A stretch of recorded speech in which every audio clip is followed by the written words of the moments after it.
Korytnačke budeme teraz dávať také príkazy, aby nakreslila farebný balónik.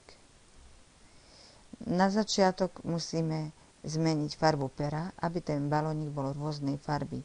Teda napíšeme do tohto príkazového riadku, nech farba pera je rôzna, teda s otáznikom.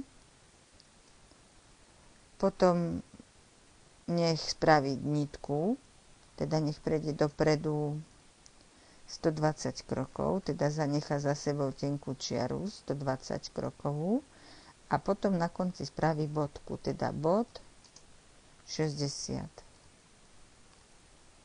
A potvrdíme.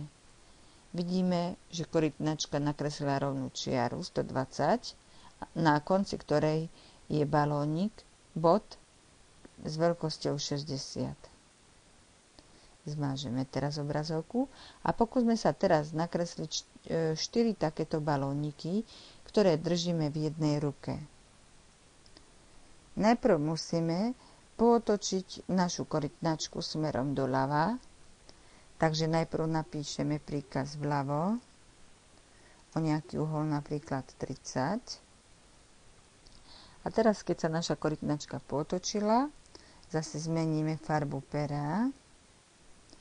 Nech FP na neznámu prejde dopredu 120 a na konci nech spraví bod 60. A nech sa naspäť vráti, teda nech cúvne vzad 120. Toľko ako spravila dopredu. Teraz nech sa znova pootočí vpravo o 15 stupňov. Nech zmení farbu pera na neznámu. Prejde dopredu 120 a na konci nech spraví bod 60.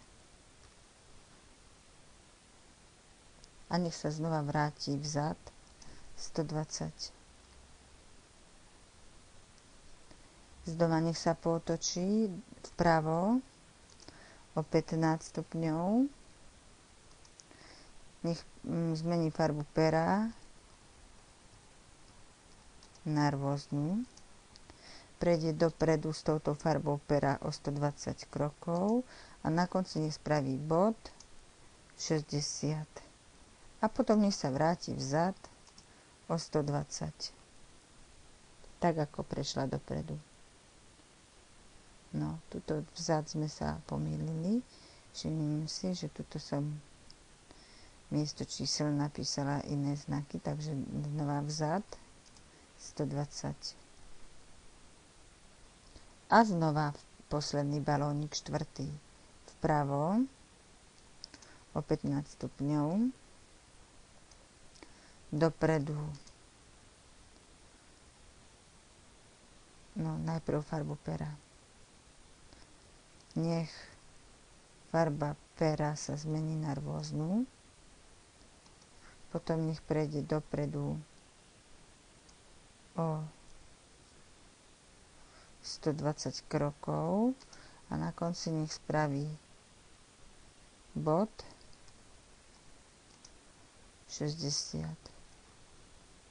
A nech scúvne naspäť vzad 120.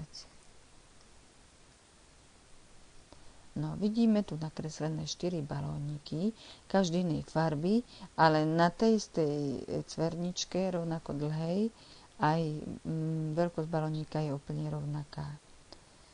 Keď si roztiahnem riadok záznam príkazov, tak si môžem skontrolovať, ktoré príkazy vykonali to, že máme v ruke 4 balóniky rôznych farieb. Sú to rovnaké príkazy.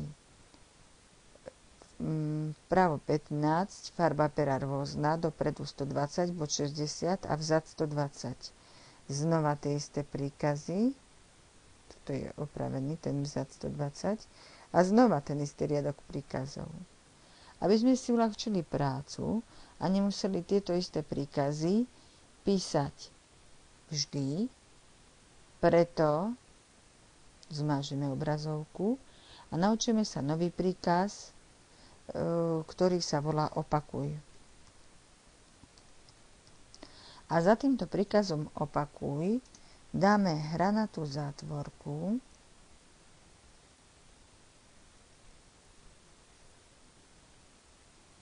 a v tejto hranatej zátvorke zopakujeme skupinu tých príkazov, ktoré sa opakovali, keď sme kreslili balónik. To znamená, že sú to tieto príkazy. Môžem si ich označiť a skopírovať, aby som ich nemusela pracne písať. A uzavriem hranatú zátvorku. Lenže nestačí mi len slovko opakuj, ja musím aj napísať, koľkokrát má naša korytnačka tento príkaz zopakovať. Takže dáme, nech to zopakuje, čo ja viem, boli 4 balóniky, tak nech to znova zopakuje 4 krát. Lenže prvý balónik bude teraz kormy a tie ostatné sa budú takto nakláňať. Takže pred tým slovkom opakuj som ešte mala dať príkaz, aby sa korytnačka najprv vytočila vľavo. Nevadí, uvidíme, že sa nakreslia 4 balóniky, ktoré budú síce troška posunuté, ale budú vyzerať úplne rovnako. Takže skupinu týchto príkazov teraz v tejto hranatej zátvorke potvrdím tlačidlom Enter a vidím, že naozaj sú nakreslené 4 rôznofarebné balóniky na obrazovke. A nemusela som to rozpisovať 4 krát, stačilo mi uľahčiť si prácu tým, že som použila príkaz opakuj. Tento príkaz opakuj môžem využiť aj pri kreslení ďalších útvarov, kde sa príkazy opakujú. Napríklad v minulej lekcii sme mali kreslenie štvorca a tam sa nám tiež opakovali príkazy. Keď sa kreslil štvorec, tak bolo treba sa najprv otočiť vpravo o pravý uhol a prejsť dopredu o niekoľko krokov.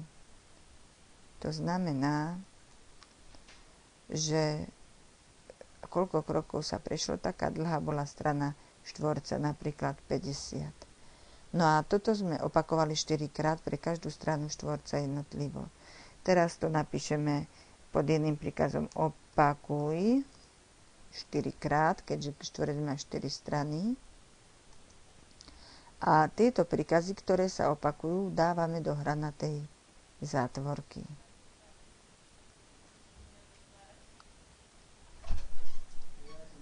Vidíme, že pomocou jedného príkazu sme dokázali nakresliť celý štvorec.